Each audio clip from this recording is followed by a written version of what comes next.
Assalamualaikum warahmatullahi wabarakatuh.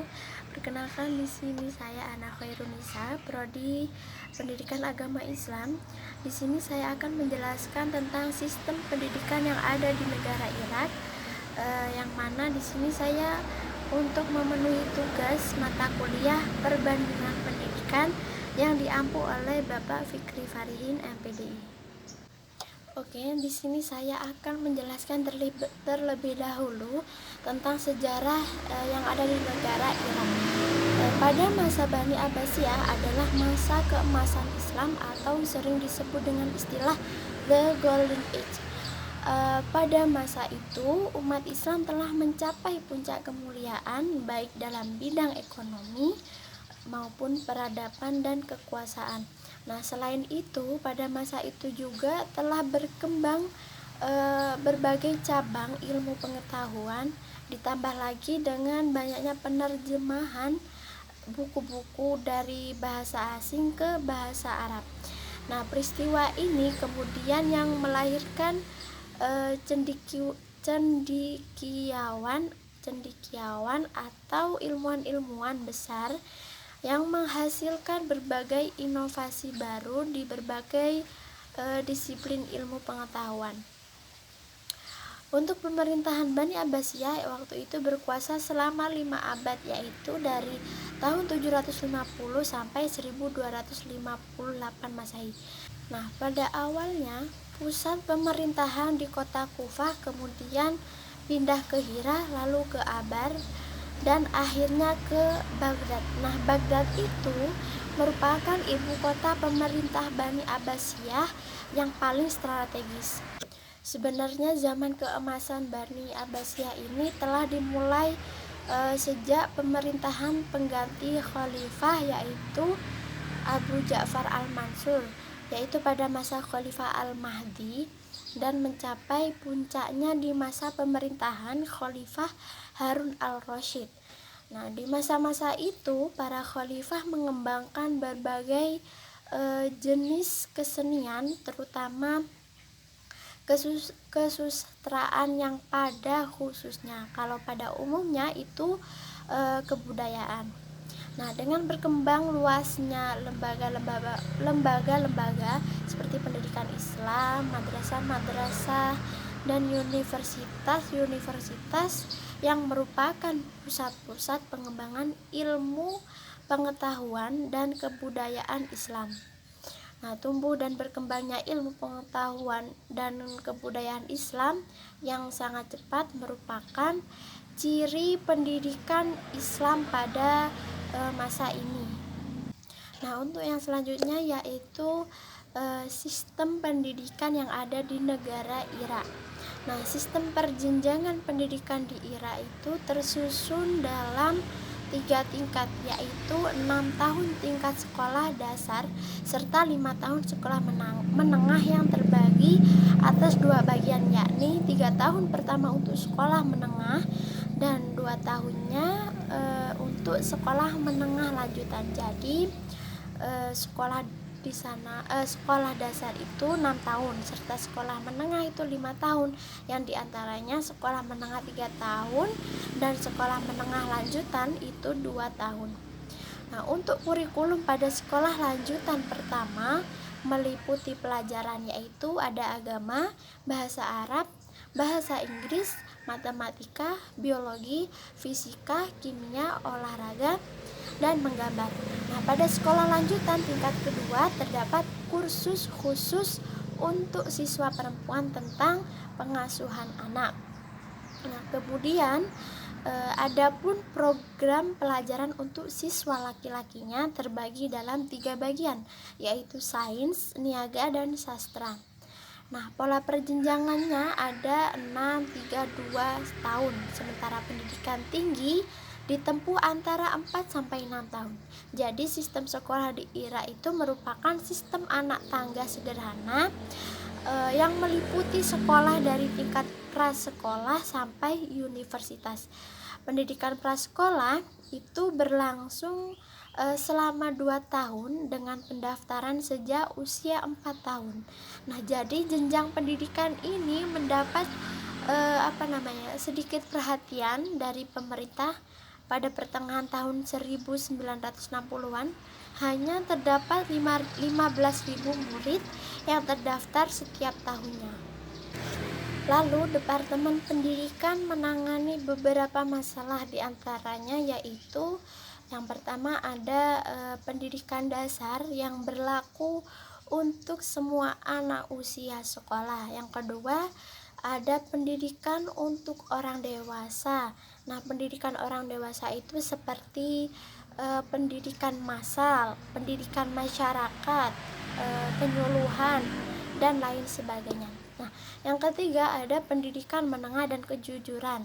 Yang keempat pendidikan tinggi. Kemudian pendidikan di Irak merupakan panduan dari nilai tradisi Islam dan sekularisasi yang terinspirasi dari nilai Barat, yang sebenarnya hal ini telah diperkenalkan di Irak sejak tahun 1920-an. Nah, sistem pendidikan modernnya sebagian didasarkan pada sistem pendidikan Inggris yang mendapat pengaruh kuat dari Amerika Serikat dalam hal pola kurikulum dan organisasi. Pendidikan di Irak itu diatur dalam Undang-Undang Pendidikan Umum Nomor 57 tahun 1940. Nah, pendidikan umum di Irak diberikan secara cuma-cuma untuk semua tingkat. Biaya seluruhnya ditanggung oleh negara. Hampir 60% anggaran pendidikan yang dibiayai oleh Menteri Pendidikan dan 40%-nya berasal dari kontribusi Menteri Perencanaan. Sekitar 25% APBN-nya disediakan untuk dana pendidikan. Kemudian kualitas pendidikan di Irak telah menurun akibat perang selama 30 tahun dan sanksi-sanksi PBB. Irak yang pernah dikenal di kawasan dengan sistem pendidikannya yang maju dan tingkat 100%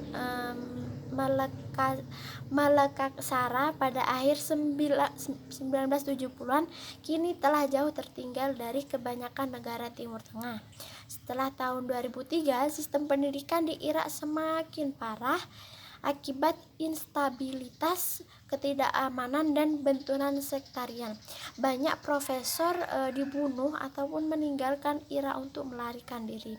Namun ada beberapa indikasi kalau pendidikan Irak itu bisa dibangkitkan kembali, yaitu program beasiswa prakarsa pendidikan Irak atau IEI, memberi rakyat Irak harapan. Itu program ini merupakan prakarsa nasional yang bertujuan mengirimkan ribuan mahasiswa Irak untuk belajar di luar negeri, seperti di universitas-universitas terpandang di Amerika Serikat dan Inggris.